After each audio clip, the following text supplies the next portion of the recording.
माझं सोलापूर न्यूज मध्ये आपल्या सगळ्यांचं स्वागत. ज्यांचा राजकीय वारसा आहे अशा कुटुंबातून येणाऱ्या आमच्या चाकोदेताई यांनी हे बजेट मांडलंय.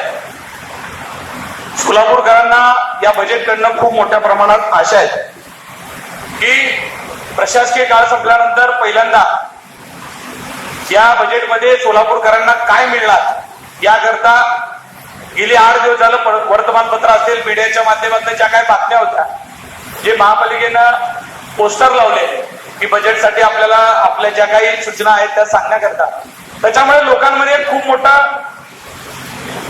आनंदाचं वातावरण होतं की आम्हाला काय मिळणार, बाबा कुठल्या भागाला किती निधी मिळणार. पण हे सगळं बघितल्यानंतर आज जे काही सभागृह नेत्याने बजेट मांडलंय, मला कदाचित कुठेतरी असं म्हणावं लागतंय का काय अशी वेळ आली आहे की हे उगलेलं बजेट आहे का.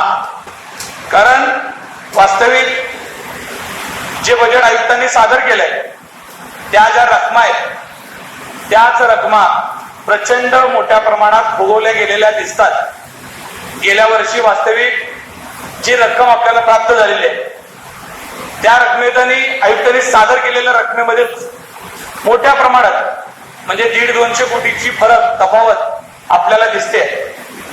आणि 150 कोटीची तफावत असताना पुन्हा स्थायीने त्यामध्ये 5-6 कोटी वाढवले आणि आता सभागृहाने सुद्धा त्याच्यामध्ये मला वाटतंय 50-60 कोटी वाढवून 1001 कोटीचं बजेट आपल्याला हे वगळून म्हणजे अनुदान वगळून सादर होतंय का काय असं आहे. 990 का काय इतकी रक्कम आहे कोटी. आणि एकीकडे महापालिकेचा आस्थापनेचा खर्च मला तर वाटतं आयुक्तांनी कदाचित पहिला खर्च बघून मग जमा बाजू बनवली आहे का काय या बजेट वाचताना असे लक्षात येते. वास्तविक बजेट कशा पद्धतीनं इतक्या मोठ्या प्रमाणात जर आपण फुगून करणार असाल तर या वर्षी कदाचित आपण वेळ मारून न्याल, पण पुढच्या वर्षी आपण ही कामं कशा पद्धतीनं करू शकणार आहात. संबंधित अधिकाऱ्यांनी आयुक्तांनी तुमच्यावर मला वाटतंय 5-6 दिवस वेळ दिला, त्या बैठका घेतल्या. त्या बैठकामध्ये आयुक्तांना तुम्ही जी काय अपेक्षित असलेली कामाची बाजू आहे जमीन करण्याकरताची त्या आयुक्तांनी तुम्हाला कितपत मान्य केली आहे हे मला लक्षात येत नाही. कारण महापौर साहेब जर बजेट 95% वसूल जरी झालं तरी हे बजेट पूर्ण होऊ शकत नाही. जर दिलेलं प्रत्येक विभागाने 95%चं टार्गेट जरी पूर्ण केलं तरी हे पैसे पूर्ण होऊ शकत नाही. इतक्या मोठ्या प्रमाणात रकमेमध्ये फरक आहे. आणि 95%चं टार्गेट आजवरच्या इतिहासात कधीच पूर्ण झालं नाही. तुम्हाला माहित आहे टॅक्सच्या बाबतीमध्ये जे काय रिव्हिजन व्हायला पाहिजे होतं आपण त्यावर अजून कोणतेही रिव्हिजन झालं नाही. मला वाटतंय गेल्या वर्षी 24-25 मध्ये ज्या काही मिळकती वाढलेल्या आहेत खूप महत्वाचा विषय आहे. वास्तविक त्याच्यामध्ये खूप प्रॉपर्टी आपल्याला शोधणं गरजेचं असताना महापौर साहेब 6000 प्रॉपर्टी माझ्या माहितीनुसार गेल्या वर्षभरात सापडले. आपण याआधी त्या प्रॉपर्टी शोधण्याकरता सायबरटेक कंपनीला मला वाटतं काम दिलं होतं. जुनी मंडळी आहेत, तुम्ही महापौर साहेब माहित आहे सायबरटेकला काम दिलं. सायबरटेकने इतक्या मोठ्या प्रमाणात पैसे घेतले, आपले कोट्यावधी रुपये खर्च झाले, पण आपल्याला त्याच्यातून किती फायदा झाला आणि त्यांनी किती प्रॉपर्टी महापालिकेला शोधून दिल्या हे आपल्याला काय त्यातनं अजून आतापर्यंत सभागृहाच्या समोर आलंच नाही. त्या प्रॉपर्टी वाढवलेल्या टॅक्स जमा करण्याकरता यंत्रणा लावणार आहोत. कारण तुमच्यावर असलेलं जे मनुष्यबळ आहे, तुमच्यावर असलेली जी टीम आहे त्या टीमच्या जीवावरती इतक्या मोठ्या प्रमाणात 150-200 कोटीची रक्कम तुम्हाला कसं असं वाटतंय की वाढू शकणार आहे. या सभागृहाला उपलब्ध करून देऊ शकते, महापालिकेला आपल्याला मिळू शकते. असं महापालिकेने आयुक्त साहेबांनी कोणतं नियोजन त्याच्यासाठी केलंय की ही जी रक्कम आहे वसूल करण्याकरता आम्ही अशा पद्धतीचं नियोजन केलंय असं कुठेही दिसत नाही. आणि दिसत असेल तर आयुक्त साहेबांनी त्याच्यावर सांगावं की ही जे तुम्ही वाढून दिलेली रक्कम आहे ही जमा करण्याकरता आम्ही अधिकचं मनुष्यबळ वापरणार आहोत, अधिकची यंत्रणा वापरणार आहोत आणि या सगळ्यांच्या माध्यमातून आम्ही हे कर वसूल करणार आहोत.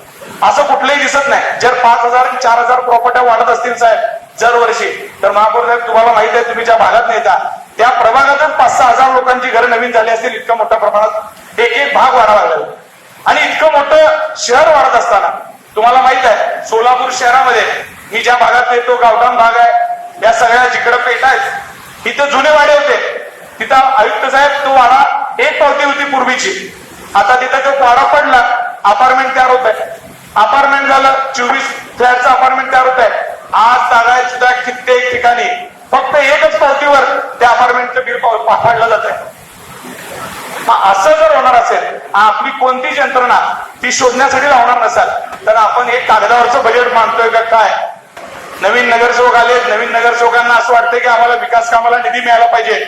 मी आयुक्तांना एवढीच विनंती करतो की आपण जर करवाढीमध्ये इतक्या मोठ्या प्रमाणात आम्हा सगळ्या सभागृहाला शब्द देत आहे की आम्ही एवढे पैसे वसूल करू, तर आपण ते पैसे कसे वसूल करणार आहात हे आम्हाला पेपरवरच तुम्ही सगळ्या सभागृहाला सांगणं तेवढंच गरजेचं आहे.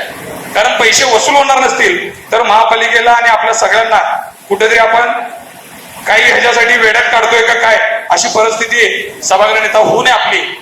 कारण तुम्ही आम्ही इथं सगळेजण काही लोकांना शब्द देतोय, आपण अनेक लोकांकडनं नगरसेवक लोकांना आता आश्वासित करतोय की तुला इतक्या मोठ्या प्रमाणात निधी देऊ. महापौर साहेब फिरत असताना सांगत असतात. या सगळ्यामध्ये महापौर साहेब तुम्ही जातीने लक्ष देणं खूप गरजेचं आहे. लोकांना तुमच्याकडून प्रचंड मोठ्या प्रमाणामध्ये खूप आशा आहे. सोलापूर महानगरपालिकेच्या गुंटेवारी प्लॉटिंग मध्ये सुद्धा साहेब आपण याआधी मला वाटतंय 5 कोटी रुपये मॅपिंग करण्याकरता दिले होते की जेणेकरून आपल्या सर्व गुंटेवारी भागामधल्या जे काही बांधकाम परवानगी आहेत त्या लोकांना मिळाव्यात. आपण मॅपिंगसाठी मला वाटतं कलेक्टर कार्यालयाकडे 5 कोटी रुपये जमा करून सुद्धा मला संबंधित महापौर साहेब त्यांना विचारा की त्यासाठी आपल्याला काय त्या पैसे दिल्यानंतर मला वाटतं आपण त्यात काही साहित्य पण खरेदी केलं होतं का काही पैसे वजा हे केलेत ते काय घडलंय तसंही जरा थोडंसं कधी कळालं तर बरं होईल. मला वाटतं गुंटेवारीचं बांधकाम परवानगी मिळत नसल्यामुळं अनेक परमिशन आपल्याला देऊ शकत नाही साहेब आणि लोक आपल्यापर्यंत येतात परमिशन मागायला, पण आपल्या कागदी अडचणींमुळं लोकांना आपण परमिशन देऊ शकत नाही. तिथं सुद्धा मोठ्या प्रमाणात जर आपण परमिशन देऊ शकलो तर आपल्याला महापालिकेच्या आर्थिक बजेटमध्ये भर करण्यामध्ये मोठ्या प्रमाणात फायदा येऊ शकतोय. माझं सोलापूर न्यूज या यूट्यूब चॅनलला सबस्क्राईब करा आणि बेल आयकॉन प्रेस करायला विसरू नका.